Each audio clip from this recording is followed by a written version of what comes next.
प्रिय विद्यार्थियों, आपका स्वागत है GOVT English यूट्यूब चैनल में। जिन स्टूडेंट्स ने यूट्यूब चैनल को सब्सक्राइब नहीं किया है वो सब्सक्राइब करें। अपनी समस्या का समय रहते समाधान ढूंढने के लिए आप नोटिफिकेशन में जाएं। नोटिफिकेशन मिलते रहे आपको, इसलिए आप घंटी वाला बटन दबाएं, कमेंट बॉक्स में लिखें और आपकी समस्या का समाधान हो जाएगा। तो अपन करते हैं वर्कशीट नंबर 28। 28 नंबर वर्कशीट क्या कहती है? Rewrite the given sentences using the correct pronunciation marks and capital letters। आपको जो यहाँ दिए गए हैं इनमें जहाँ कैपिटल लेटर लिखना है, कैपिटल का मतलब पहली एबीसीडी का, जो कैपिटल लेटर लिखना है वो कैपिटल में लिखो। जहाँ कोई उचित विराम चिन्ह है या प्रोनाउंसिएशन का प्रयोग करना है वहाँ pronoun का प्रयोग करते हुए इन वाक्यों को दोबारा लिखना है। जैसे फॉर एग्जांपल इसमें दिया है आई लिव इन नवरंगपुरा। हालांकि ये वाक्य सही है, लेकिन आई ग्रामर के नियम अनुसार आई जो है जिसका अर्थ मैं होता है उसको हमेशा कैपिटल में लिखते हैं। कैपिटल का मतलब पहली एबीसीडी में लिखते हैं। तो हम इसको रीराइट करेंगे, यानी इस वाक्य को दोबारा लिखेंगे। ये राइट जो वाक्य लिखा है इसको दोबारा लिखेंगे सही करते हुए। आई बड़ा लिख दिया, बाकी नवरंगपुरा है, एन बड़ा है, एन नवरंगपुरा किसी का नाम है तो नाम का पहला अक्षर बड़ा था तो एन भी नवरंगपुरा बड़ा लिख दिया। तो ये चीजें अपन ध्यान देनी है। जैसे Ketan is my best friend, तो के किसी का नाम है तो के बड़ा लिख दिया, Ketan is my best friend. That's okay. What is your name, तो व्हाट में पहला अक्षर है, सेंटेंस का पहला अक्षर बड़ा था तो पहला लिख दिया व्हाट इज योर नेम और आगे प्रश्नवाचक निशान है लगा दिया। Okay. Preeti, Lakshita and Swati are playing in the garden. ये प्रीति भी किसी का नाम है, लक्षिता भी किसी का नाम है और स्वाति भी किसी का नाम है।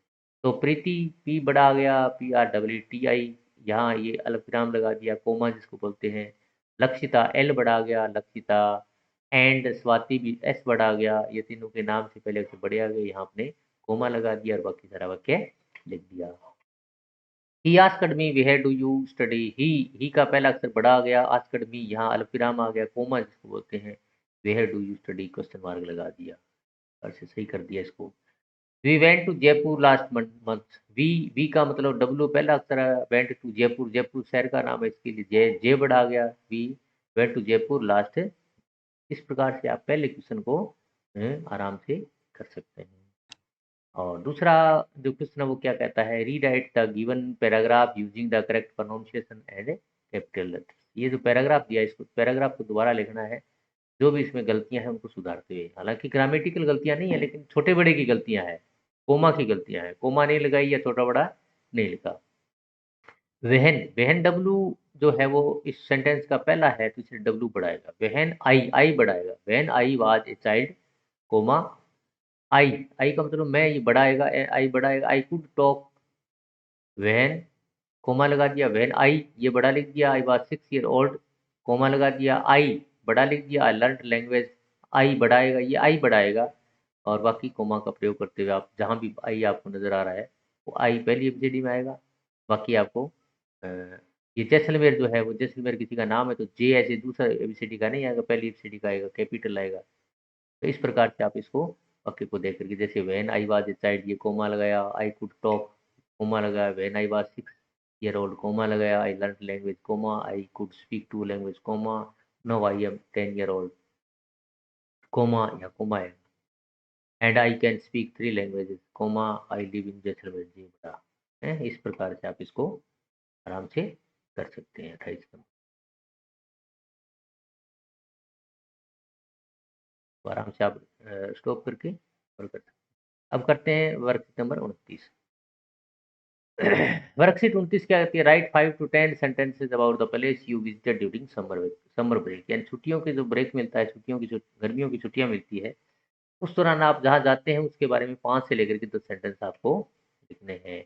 If you do not go anywhere, अगर आप कहीं नहीं जाते हो, then write what you did at home during the break. अगर आप कहीं नहीं जाते हो तो फिर आप छुट्टियों के दौरान घर पे क्या करते हो उसके बारे में आपको 5 से 10 वाक्य लिखने। मान लो आप गए हो अपने ननिहाल गए हो तो अपने ननिहाल के बारे में लिखो।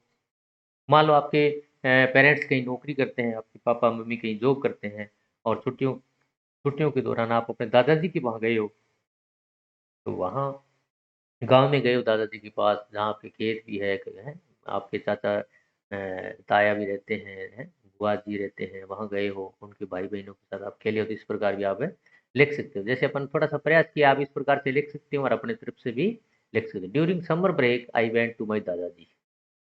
वैसे ग्रैंडपा भी लिख सकते हैं, ग्रैंडफ़ादर भी लिख सकते हैं, लेकिन जितना मज़ा दादाजी बोलने में है, दादाजी को दादाजी बोलने में जितना मज़ा आता है ना, ग्रैंडफ़ादर या ग्रैंडपा बोलने में कम आता है। इसलिए during summer break I went to my दादाजी। Okay. I went to picnic to my farm house, यानी दादाजी का जो खेत है उस पे वहाँ पिकनिक मनाने के लिए गए। अब खेतों में आपने देखा होगा, सभी खेत में गए होंगे, तो खेत में क्या क्या चीज़ें मिलती है। आई एट फ्रेश फ्रूट देयर, मैंने वहाँ ताज़ा फल खाए। वाह क्या बात है। हैं, आई बाथ अंडर ट्यूबवेल, ये बहुत मज़ेदार एक कहानी होती है। बाथ ट्यूबवेल चला करके उसके नीचे जो बना होता है ना पानी गिरने का, वहाँ अगर बीच में बैठ करके नहाते हैं, बड़ा आनंद आता है। I bath under tubewell.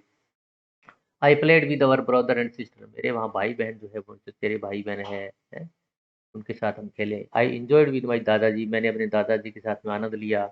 I return home after 3 hours, तो 3 घंटे बाद हम वहाँ खेत में मौज मस्ती करके घर लौट गए। इस प्रकार ये आपने 29 नंबर वर्कशीट कर लिया।